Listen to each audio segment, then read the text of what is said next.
तो दोस्तों एक बार फिर से आपका स्वागत है देश और दुनिया की ताज़ा अपडेट में। तो आइए बात करते हैं आज दिन भर और शाम तक की तमाम बड़ी खबरों के बारे में। आपको बताएंगे सभी खबरें एक एक करके एकदम विस्तार से। लेकिन उससे पहले आप किस राज्य शहर से न्यूज को देख रहे हैं हमें कमेंट बॉक्स में अभी बताएं। साथ ही सभी खबरों से अपडेट रहने के लिए वीडियो को लाइक जरूर कर दें और खबरों को एकदम आखिर तक जरूर देखें। दोस्तों आज का लाइक टारगेट 1000, आशा करते हैं आप इसे पूरा जरूर करेंगे। तो चलिए फिर फटाफट से लाइक करते हुए जान लेते हैं दिन भर की 25 बड़ी खबरों को।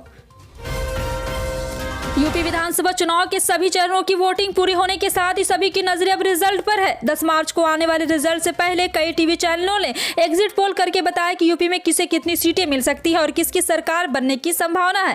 ज्यादातर चैनलों के एग्जिट पोल में भाजपा गठबंधन को आसानी से बहुमत मिलता दिखाई दे रहा है। वहीं एक ऐसा एग्जिट पोल भी है जो इन सभी से बिल्कुल उलट है। इस एग्जिट पोल में भाजपा गठबंधन हार रहा है और समाजवादी गठबंधन 200 के आंकड़े को पार करते हुए बहुमत से भी काफी ज्यादा सीटें हासिल करते दिखाई दे रहा है। देशबंधु के एग्जिट पोल के अनुसार यूपी की 403 में से भाजपा गठबंधन के केवल 134 से 150 सीटें मिल रही है, यानी पिछले चुनाव के मुकाबले उसे 200 ज्यादा सीटों का नुकसान हो रहा है। समाजवादी पार्टी गठबंधन को 228 से 244 सीटें मिलती दिख रही है। जी हां, आपको बता दें कि एक बार फिर से उत्तर प्रदेश में भाजपा का सुपड़ा साफ है और सत्ता परिवर्तन होने वाला है। विधानसभा के बजट सत्र में सोमवार को मुख्यमंत्री प्रश्नकाल के दौरान विधायकों ने मुख्यमंत्री हेमंत सोरेन से नीतिगत सवाल किए। इसमें विस्थापन आयोग का गठन करने, हिंदी को जेएसएससी की परीक्षा में शामिल करने व अनुबंध कर्मियों की सेवा शर्त संबंधी सवाल शामिल थे। मुख्यमंत्री ने विधायकों के इन नीतिगत सवालों पर सरकार की नीति स्पष्ट की है। विधायक उमाशंकर अकेला व अंबा प्रसाद के सवाल के नीतिगत नहीं माना गया है। मुख्यमंत्री हेमंत सोरेन ने कहा है कि राज्य में विस्थापन गंभीर समस्या है। झारखंड वर्षों से विस्थापन की समस्या झेल रहा है।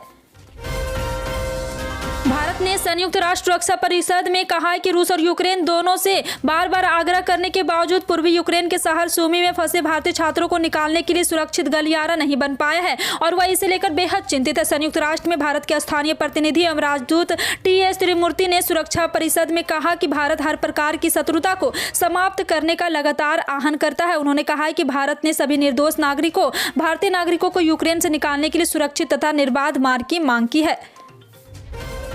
पश्चिम बंगाल की मुख्यमंत्री ममता बनर्जी का विमान दुर्घटनाग्रस्त होने से बच गया। शुक्रवार को वाराणसी से लौटने के दौरान उनके चार्टर्ड विमान में गड़बड़ी पैदा हो गई थी। उन्होंने सोमवार को कहा है कि उनके विमान के सामने एक अन्य विमान आ गया था और पायलट की मुस्तैदी के कारण टक्कर टल गई। बनर्जी के विमान में उड़ान के दौरान दिक्कत पेश आने के बाद पश्चिम बंगाल सरकार ने शनिवार को नागर विमान निदेशालय से रिपोर्ट तलब की थी। इस घटना में बनर्जी की पीठ और सीने में चोट भी आई थी।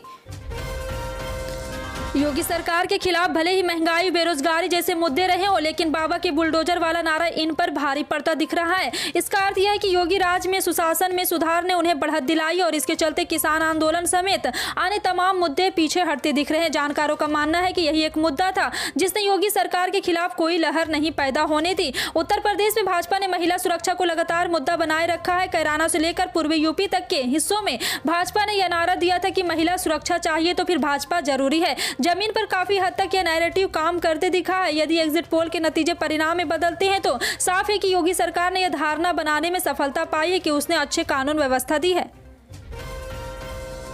महाराष्ट्र के औरंगाबाद जिला कलेक्टर ने कोरोना के बढ़ते संकट को देखते हुए एक बड़ा फैसला लिया है। जिले में टीकाकरण कम होने के कारण जिला कलेक्टर ने जिले में फिर से सख्त पाबंदियां लगा दी है। जिलाधिकारी ने सोमवार को प्रेस कॉन्फ्रेंस कर इस संबंध में बड़ा ऐलान किया। अगर कोरोना वैक्सीन के दोनों डोज नहीं ली है तो संबंधित व्यक्ति को मंगलवार से पेट्रोल डीजल नहीं मिलेगा और सरकारी कार्यालय में भी आने की नहीं दिया जाएगा। जिला कलेक्टर ने कहा है कि जिले में टीकाकरण का प्रतिशत बढ़ाने के लिए फिर से पाबंदियां लगाई जा रही है। औरंगाबाद जिले में कोरोना वैक्सीन का रिव्यू लाया गया है जिसमें 83% लोगों ने ही पहला डोज लिया है और दूसरा डोज लेने वाले की संख्या 55 है।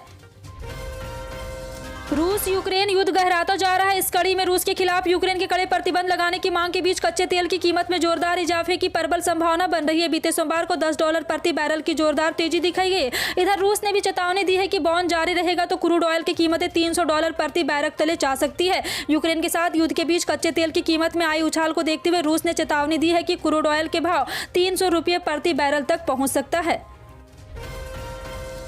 उत्तर भारत के राज्यों में लगभग रोजाना न्यूनतम तापमान में वृद्धि दर्ज की जा रही है। राष्ट्रीय राजधानी दिल्ली समेत कई अन्य राज्यों में दिन के तापमान में बढ़ोतरी हो रही। माना जा रहा है कि होली के बाद सुबह शाम के मौसम में हल्की ठंड मौजूद रहेगी। वहीं महाराष्ट्र, राजस्थान, गुजरात समेत कई राज्यों में अगले कुछ दिनों तक बारिश के आसार है। मौसम विभाग के अनुसार दिल्ली में आज का न्यूनतम तापमान 14 डिग्री सेल्सियस रहने वाला है, जबकि अधिकतम तापमान 29 डिग्री सेल्सियस रहेगा। आसमान में हल्के बादल छाए रहेंगे। वहीं मध्य प्रदेश की राजधानी भोपाल में न्यूनतम तापमान 17 डिग्री सेल्सियस रहने वाला है, जबकि अधिकतम तापमान 30 डिग्री सेल्सियस। इसी के साथ दोस्तों आज की ताजा और बड़ी खबरों में अब तक के लिए इतना ही। अभी तक वीडियो को लाइक नहीं किया तो लाइक करें, वीडियो को ज्यादा से ज्यादा लोगों में शेयर करें। ऐसे ही ताजा अपडेट के लिए सब्सक्राइब कर बगल में घंटे के निशान को जरूर दबा लें। खबरों को अंत तक देखने के लिए धन्यवाद।